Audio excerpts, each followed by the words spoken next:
ఉంటారు. మద్దూరు నగేష్ బాబు, ఈ ఆలోచన మద్దూరు నగేష్ బాబు, పైడి తెరేష్ బాబు, నేను దక్షిణ సేవర్, ఈ నలుగురు కలిసి వేశారు పుస్తకం నిశాని. ఈ నిశాని వచ్చేసరికి అప్పటి వరకు ఉన్నటువంటి పరిస్థితి వేరు, నిశాని వచ్చిన తర్వాత పరిస్థితి వేరు. అసలు నిశాని వచ్చేసరికి ఇంకా తెలుగు కవిత్వం అయిపోయింది, ఇంకా మొత్తం బాపనుల చేతుల్లో నుంచి రెగ్యులర్ గా ఉన్నటువంటి సాహిత్యవేత్తల చేతుల్లో నుంచి జారిపోయింది. మొత్తం మానవుడు వచ్చి కూర్చున్నారు, ఇక్కడ అనుకున్నారు, గుండెలు పగిలిపోయింది. సో అంత సంచలనం జస్ట్ 4 పోయమ్స్ అంతే. ఆ పుస్తకం మొత్తం మీద కూడా 30 పేజీలు ఉంటుంది.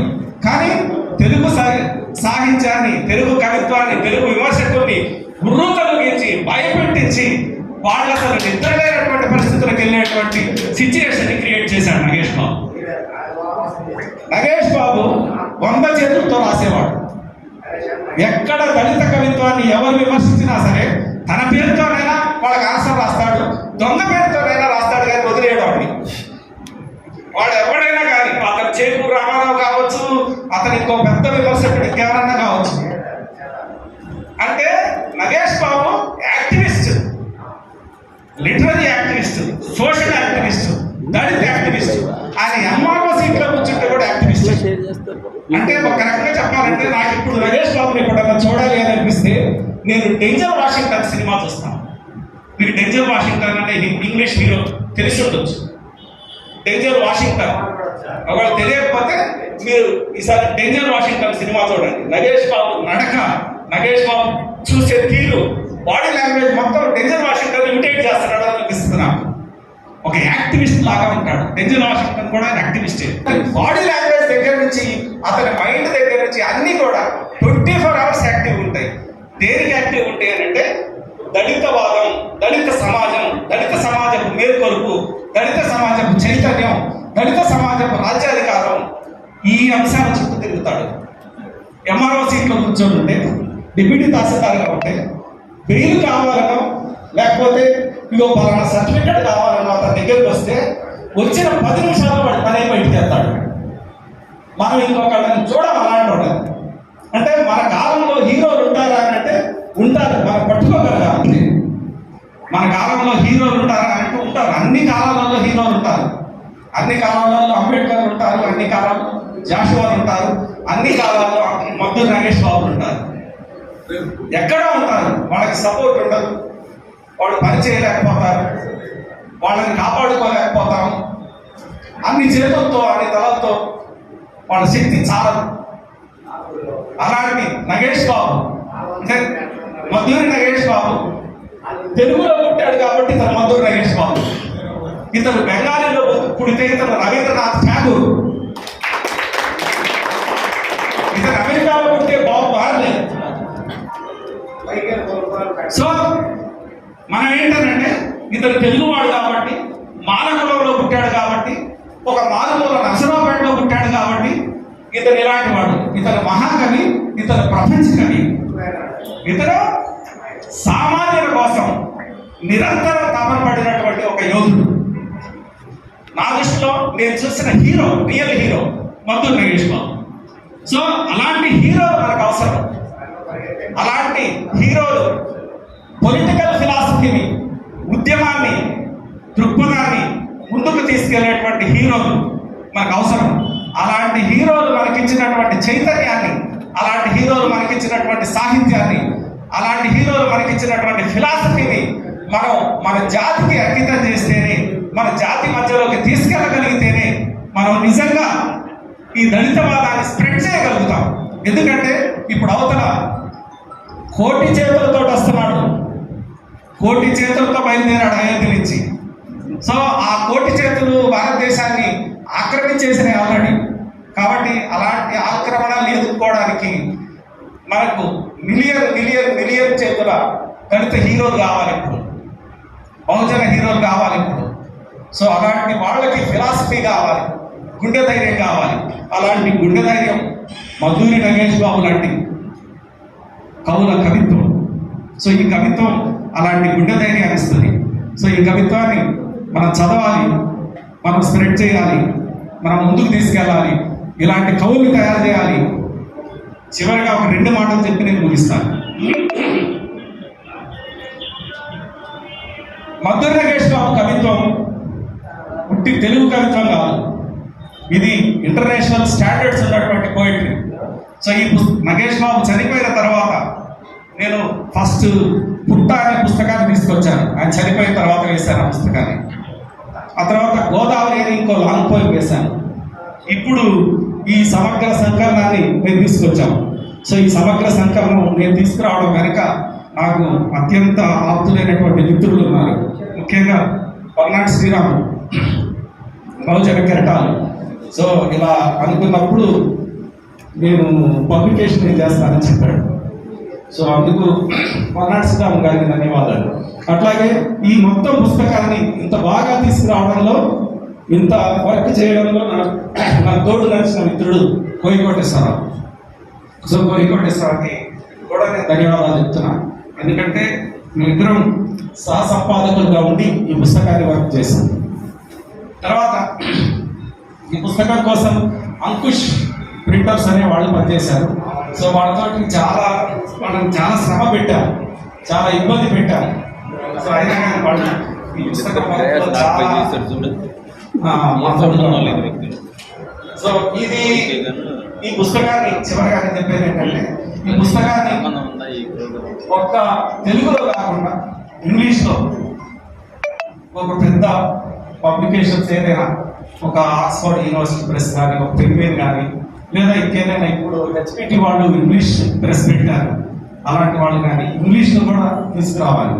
సో అలాంటి ప్రయత్నం ఒకటి మేము చేస్తాం.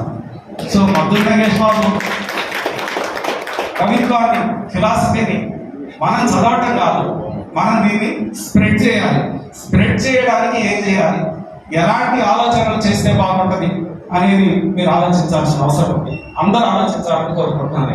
ఎందుకంటే ఇక్కడ ఉన్నటువంటి వాళ్ళందరూ కూడా మద్దూరి నగేష్ బాబు పట్ల ఒక ప్రేమ ఉన్నటువంటి వాళ్ళు వచ్చారు. ఇది కవిత్వ సభ, సాహిత్య సభ అని నేను అనుకోవట్లేదు. ఎందుకంటే ఈ సభ కవిత్వం మీద మాట్లాడుకోవడానికి కాదు, నగేష్ బాబు మీద మాట్లాడుకోవడానికి అని అనుకున్నాం. అందుకనే ఇందాక లక్ష్మణశ్రీ గారు మాట్లాడేటప్పుడు కూడా కవిత్వం మాట్లాడలేదు, నేను అతనితో ఉన్న సంబంధాన్ని మాట్లాడతానని చెప్పారు.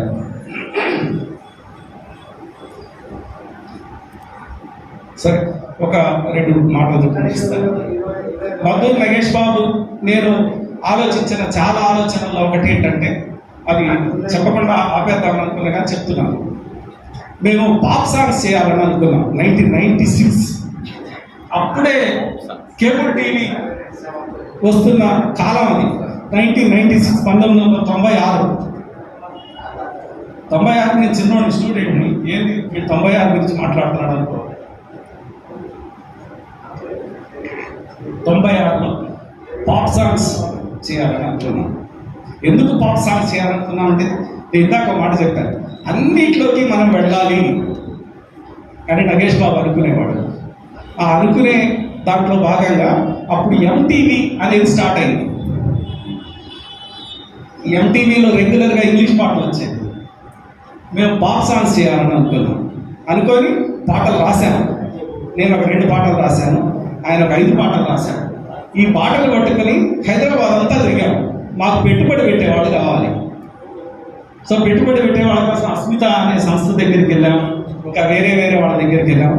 మాతో పాటు ఒక మ్యూజిక్ డైరెక్టర్ ఉండేవాడు చీరాల్లో ఒక సంజయ్ నోయల్ అని ఒక అబ్బాయి ఉండేవాడు, అతను మ్యూజిక్ డైరెక్టర్. మేమిద్దరం పాటలు రాశాము. సో ఇవి పట్టుకొని తిరిగాము డబ్బుల కోసం. ఎంత 5 లక్షలు కావాలి మాకు, అంతే. ఈ 5 లక్షలతోటి ఆడియో వీడియో ఆల్బమ్స్ చేయాలని తిరిగాం. చాలా మంది దగ్గర తిరిగాం, ఎక్కడ డబ్బులు వర్కౌట్ అవ్వాల, వదిలేసాం. ఆ వదిలేయటం చాలాళ్ళు అట్లా వదిలేసాము. తర్వాత నేను సినిమా రంగంలోకి వెళ్ళాను. చాలాసార్లు చేయాలనుకున్నా చేయలేదు. ఈ పుస్తకం వస్తున్న సందర్భంలో ఒక పాట చేద్దామని అనుకున్నాను, వీడియో సాంగ్. కానీ దానికి కూడా నా పని ఒత్తిడి వల్ల అది సాధ్యం కాలేదు. ఆ పాటలు 2-3 మీకు 2-3 బిట్లు వినిపిస్తాను. నేను సింగర్ని కాదు, అంటే మీరు భయపడతారేమో అని చెప్తాను. సింగర్ కాదు. చుండూరు చుండూరు చుండూరు దళిత గుండెల మంటల మండూరు. చుండూరు చుండూరు చుండూరు దళిత గుండెల మంటల మండూరు. ఒళ్ళు కలిసిన ఊళ్ళకి ఊళ్ళు కలిసి ఒప్పనై కమ్ముకు వస్తే నెత్తుటి వాగైన పల్లె. చుండూరు చుండూరు చుండూరు దళిత గుండెల మంటల మండూరు. ఇదొక సాంగ్ నగేష్ బాబు రాశారు. సో దీన్ని వీడియో చేయాలని మొత్తం స్క్రిప్ట్ ప్లే చేశాము, దీనికి ఒక మ్యూజిక్ కంపోజ్ చేశాము. ఇలాంటివి ఇలా అంబేద్కర్ మీద ఒక సాంగ్ రాశాడు. అంటే ఇది నేను మీకు ఆయన్ని గుర్తు చేయడం కోసమే పాట, నేను గొప్ప పాట పాడతానని చెప్తాను కదా.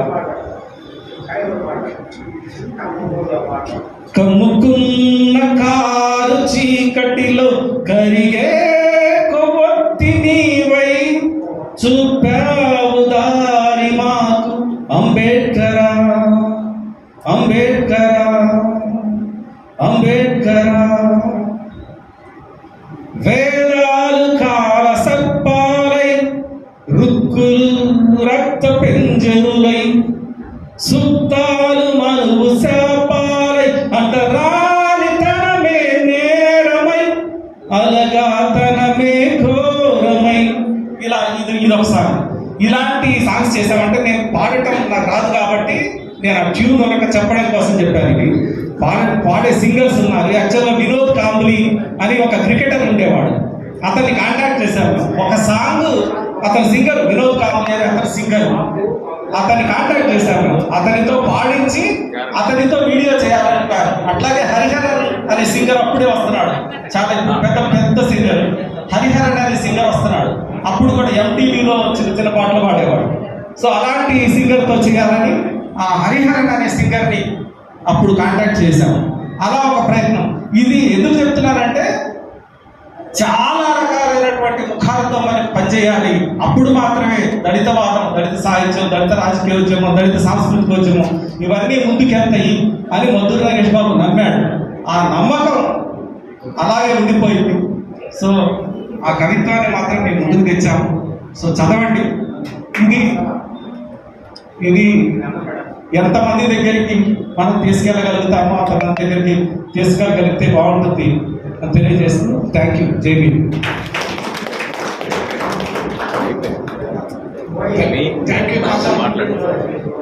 శిఖరాయమానమైన నగేష్ బాబు సాహిత్య వ్యక్తిత్వాన్ని, ఆయన ప్రత్యేకతను అదే టూర్లో నగేష్ బాబు మాట్లాడితే ఎలా ఉంటుందో చెప్పారు. దళిత్ పాప్ సాంగ్స్ అనేది కొత్త ఒక ఇన్నోవేటివ్ ఐడియా.